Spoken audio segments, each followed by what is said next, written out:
جیسا یہ اگلا سوال تھا کہ شیعہ سنی جو ہے وہ جھگڑے ہوتے ہیں اور اس میں اتنی ساری جانیں ضائع ہوتی ہیں، تو مطلب بحیثیت اعظم اور آپ مطلب جس طرح سے بتاتے ہیں اور چیزیں بتاتے ہیں، اس سے ایک اگریشن بھی آتا ہے، مطلب ایک وائلنسی بھی کریٹ ہوتی ہے، تو قیامت کے دن پھر آپ اس کا کیا جواب دیں گے اگر آپ ویسے کوئی دو اگر اس میں انسان میرا ایک دوسرے رول کو ہو تو میں اللہ سے پناہ مانگوں گا نا، میں تو اسٹاپ کروں گا فوراً، میں تو نہیں کچھ نہیں کروں گا. لیکن میں آپ کی خدمت میں عرض کرتا ہوں کہ یہ جو وائلنس ہوئی ہے پچھلے 40 سال میں، فرقہ واریت کی وائلنس ہوئی ہے، 1970s میں کوئی ایسی وائلنس نہیں تھا شیعہ اور سنی کے درمیان. 1960s میں، 1950s میں اگر کبھی کہاں بار کوئی مثلا فساد ہوا ہے کسی محلے میں، وہ ایک محدود واقعہ ہے، ٹھیک ہے نا. اس سے پہلے آپ جائیں انگریزوں کے زمانے میں کوئی نہیں تھا، یعنی ہندو مسلم کے درمیان فسادات ہوتے تھے، شیعہ اور سنی کے درمیان کوئی ایسا نہیں تھا کہ ایک دوسرے کی تکفیر کر رہے ہیں، ایک دوسرے کے علماء کو قتل کر رہے ہیں، ایسی کوئی بات نہیں تھی. ہو سکتا تھا کسی محلے میں کبھی لڑائی ہو جائے نا، ایک دوسرے سے فسادات ہو جائے، وہ بھی نادر طور پہ. لیکن 1980s کے بعد یہاں پہ کیا وہ بہت ساری تنظیمیں بن گئی جن کا کام یہ تکفیر شیعہ، اور نہ صرف تکفیر شیعہ علمی لحاظ سے بلکہ عملی لحاظ سے شیعہ کو قتل کرنا، شیعہ کے امام بارگاہوں میں دھماکے کرانا، اور شیعہ کے امام بارگاہ میں جا کر جماعت کے وقت ان کو مشین گن سے ان نماز گزاروں کو قتل کرنا، ٹھیک ہے نا. یہ 1980 سے شروع ہو گئے. پہلے تو شیعہ علماء کو اسیسینیٹ کیا جاتا تھا، پھر شیعہ انٹلیکچوئلز کو، شیعہ تعلیم یافتہ حضرات کو، کاروباری حضرات کو، مشہور معروف حضرات کو. تو یہ جو ہوا ہے یہ ایک خود جوش، یہ ایک نیٹو بورن گراس روٹ ایک موومنٹ نہیں ہوا ہے. یہ اس چیز کا رد عمل تھا کہ ایران شیعہ جہاں بھی شیعہ رہتے ہیں ان کو اپنی سیاسی مقاصد کے لیے استعمال کرنا شروع کیا ہے. شاہ کے زمانے میں یہ نہیں ہوتا تھا، شاہ شیعہ تھا، وہ ایک ایسا شیعہ نہیں تھا کہ تشیع پہ عمل کرے، تشیع کی خدمت کرے، لیکن شیعہ تھا، 12 اماموں کو ماننے والا تھا. لیکن وہ ایک قوم پرست انسان تھا، اس کو کام نہیں ہے کہ بھئی پاکستان میں شیعہ رہتے ہیں، میں شیعوں کے لیے ایک پولیٹیکل پارٹی بنا دوں، ان کو اپنی حمایت کے لیے میں ان کو آرگنائز کر دوں، ان کو مینیپولیٹ، اس کا یہ کام ہی نہیں تھا، شیعہ کارڈ کھیلتا ہی نہیں تھا وہ. لیکن انقلابی ایران کے بعد خمینی صاحب نے کہا کہ میں مسلمانوں کا امام ہوں، میں پورے عالم اسلام کا ولی فقیہ ہوں، امام ہوں. تو لازمی بات ہے، سنی تو نہیں مانتے نا ان کو، سنی تو وہ کہتے ہیں ماشاءاللہ اچھی بات ہے، آپ نے انقلاب کیا، ہم آپ کے ساتھ ہیں، سپورٹ کرتے ہیں، لیکن یہ کہ آپ ہمارے امام ہیں، آپ کی طاعت ہم پہ واجب ہے، وہ کوئی نہیں ماننے کے لیے تیار نہیں تھا. لیکن شیعہ حضرات، یعنی خمینی صاحب کی اتنی پاپولیرٹی تھی عالم تشیع میں انقلاب سے کچھ پہلے اور انقلاب کے بعد کہ اس کو حد سے بیان ہی نہیں کیا جا سکتا. یعنی کوئی ایسا لیڈر نہیں گزرا ہے پچھلے ہم شیعوں میں مذہبی لحاظ سے پچھلے 300 400 500 سالوں میں جتنی پاپولیرٹی خمینی صاحب کو تھی، کیونکہ لوگ دیکھتے تھے کہ وہ ایک سادہ آدمی ہے، بزرگ آدمی ہے، مجتہد ہے، ٹھیک ہے نا، مقدس آدمی ہے، اسلام کی بات کر رہا ہے، اسرائیل کے خلاف ہے، امریکہ کے خلاف ہے، اس نے ایک ظالم بادشاہ کو ہٹائے وہاں پہ اسلام نافذ کرنا چاہتا ہے. تو انہی سادہ نعروں کی بدولت اس کو لوگ بہت پسند کرتے تھے، سنی بھی پسند کرتے تھے، لیکن شیعہ حد سے زیادہ.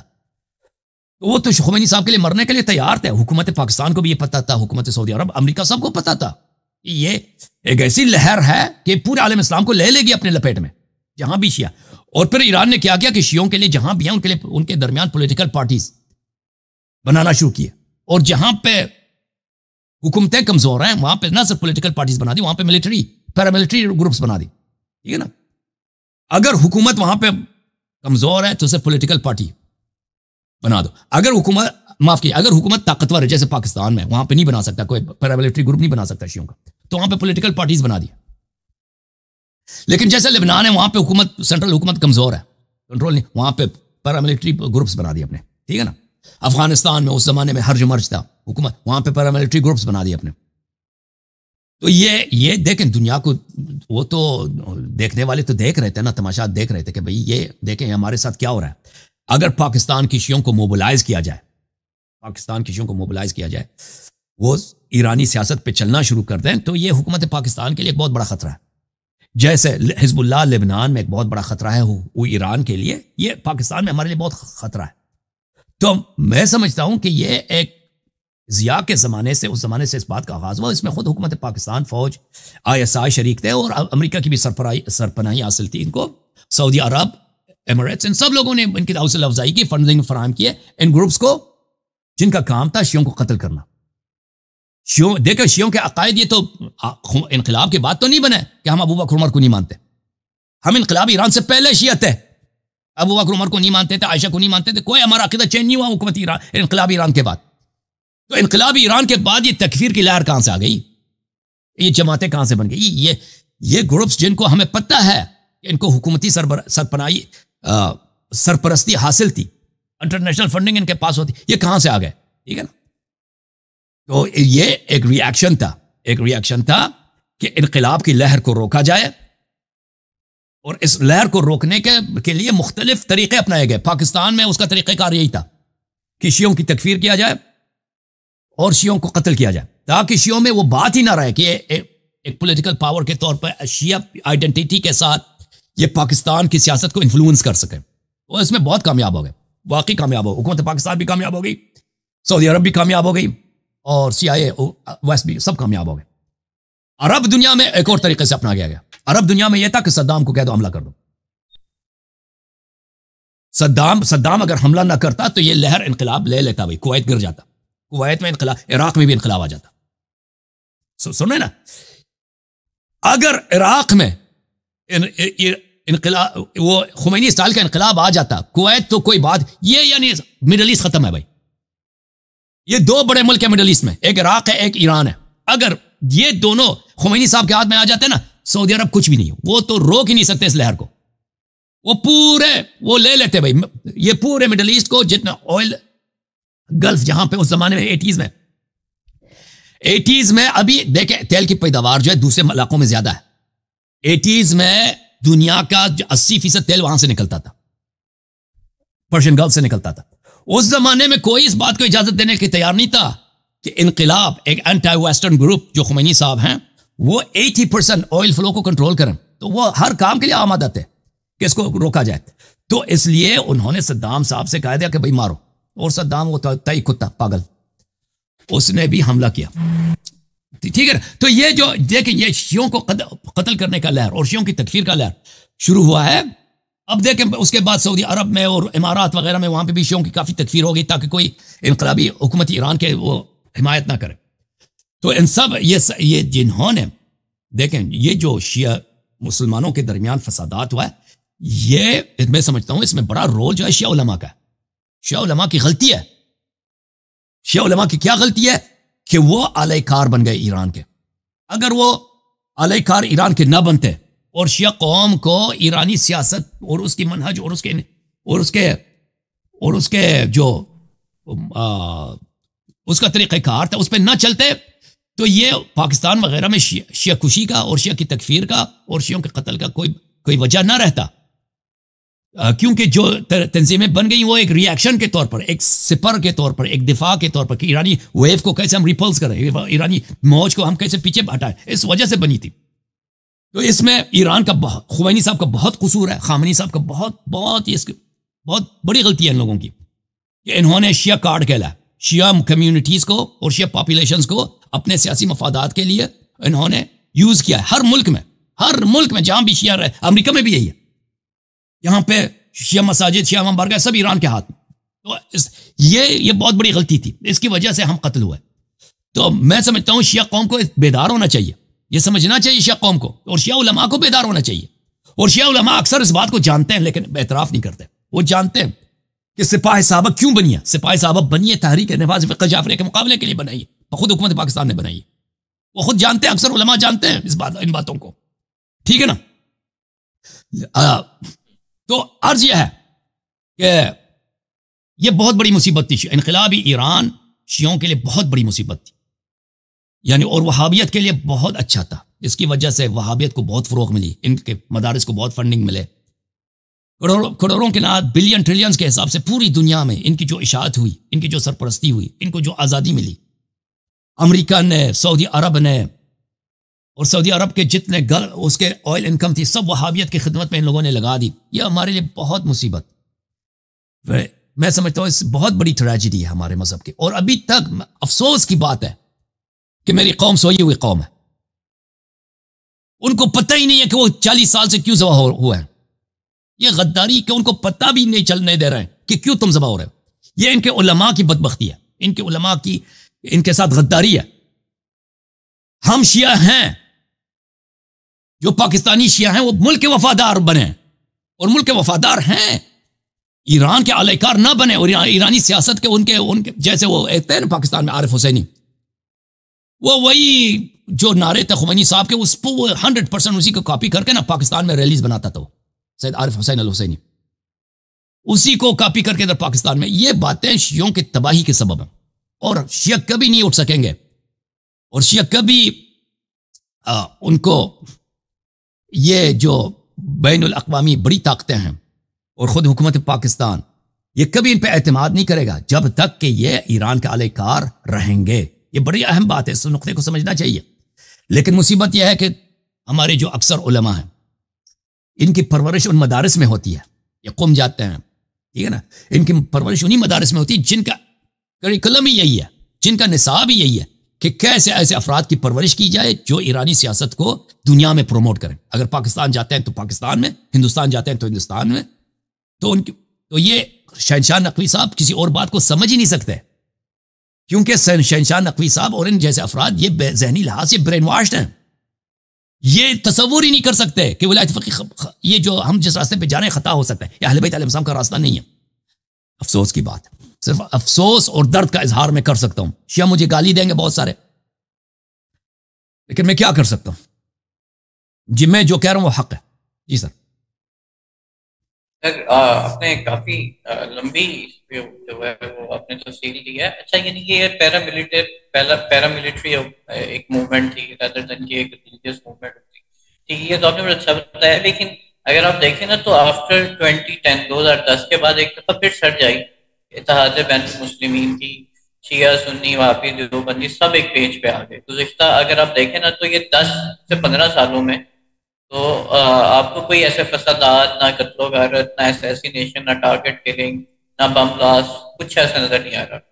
لیکن اسی ویو کوئٹے میں تو ہوا ہے نا، بعض جگہوں میں ہوتا رہتا ہے نا، بعض جگہوں میں اٹس ویری مائنیوٹ. ہاں، لیکن وہ آپ کو پتہ نا کچھ جگہوں پہ وہ رفٹ، لیکن میں سمجھتا ہوں کہ جن لوگوں نے یہ جو ہے نا تکفیری جماعتیں خود ایک مصیبت بن گئی، ان کو یوز تو کیا گیا نا شیعوں کے خلاف. جو تکفیری جماعتیں اور ٹیررسٹ جماعتیں تھیں جو شیعہ کو قتل کرتے تھے، یہ خود حکومت کے لیے پرابلم بن گئی نا، جو لوگ ان کی سرپرستی کرتے تھے. میں یہ سمجھتا ہوں.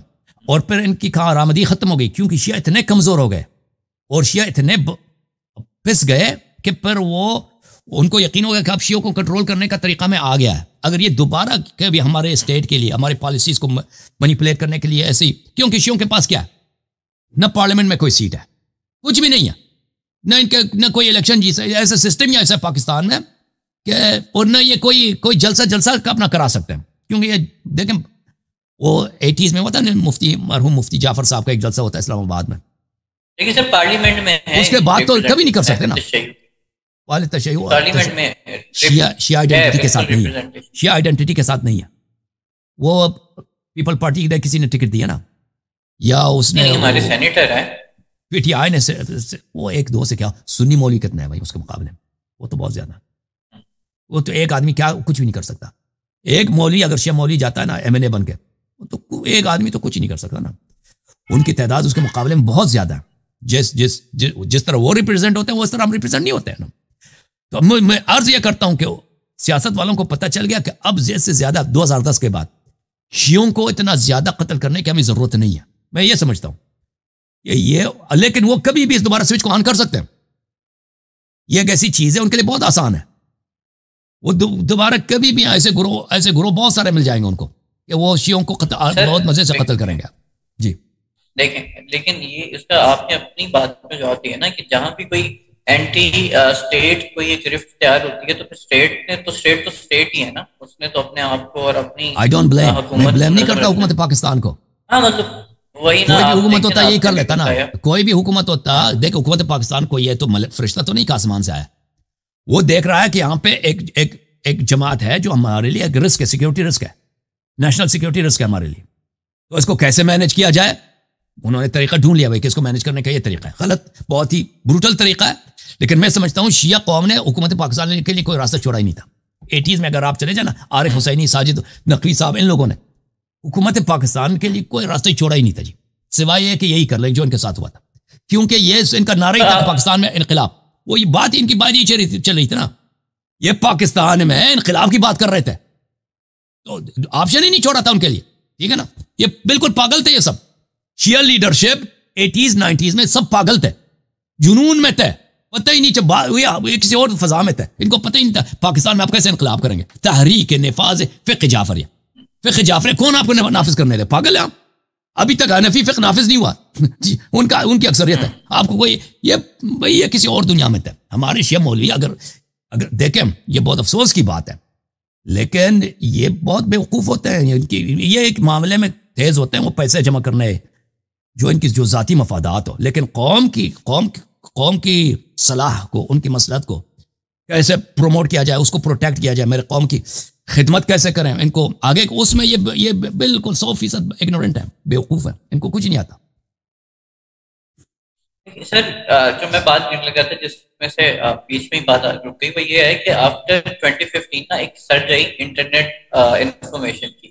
تو اس میں کچھ اہل سنت کے یا مکتبہ فکر کے بھی کچھ علماء تھے اور شیعہ میں بھی تھے, جنہوں نے پھر سے ایسی ایک تکفیری وہ ہوا دی چیزوں کی, جس نے دوبارہ سے سوسائٹی میں تھوڑا سا انریسٹ کریٹ کیا. آپ کو ایسے لگتا نہیں ہے 15 کے بعد, مطلب جیسے اب آپ اگر کوئی بات کرتے ہیں تو آپ کہتے ہیں کہ میں بیٹھوں, آپ ڈیفینڈ کر لو یا میرے سے بحث کر لو, میں غلط ہوں گا تو میں معافی مانگ لوں گا یا اپنی اصلاح کر لوں گا. لیکن کچھ اور ایسے مکتبہ فکر کے لوگ بھی آئے جنہوں نے صرف اور صرف تکفیریت کو بہت زیادہ ہوا دی, اور ایک دم سے ایک وائلنس سوسائٹی میں دوبارہ آیا, سمجھنے کے نام پہ, پڑھنے کے نام پہ, نالج کے نام پہ. لیکن پھر آپ کو نہیں لگتا کہ پھر سے ایک دفعہ یہ ویو آئی کہ میرے جو زیادہ اسٹڈیز ہیں نا پاکستانی سیاست میں, وہ 2015 کے اتنے مجھے نالج نہیں ہے.